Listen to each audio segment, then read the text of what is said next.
السلام عليكم، مرحبا بكم في واحد الفيديو جديد. كما تشوفوا هذا هو القاعة المغطاة اللي كاينة في مول العرشيد عند الغابة الخضراء.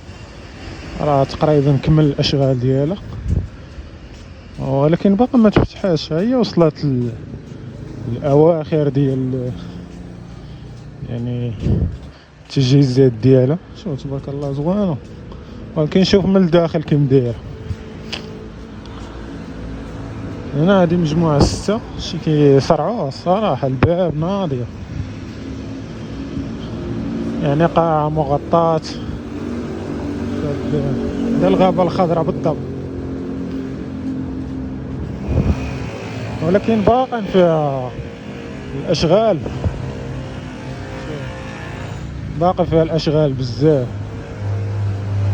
هذا شارع محمد جودار، هي تقريبا بحال جات ورا التيران ديال مولاي رشيد. التيران ديال مولاي رشيد بقى من وراه من الجهة الأخرى كما تشوفوا.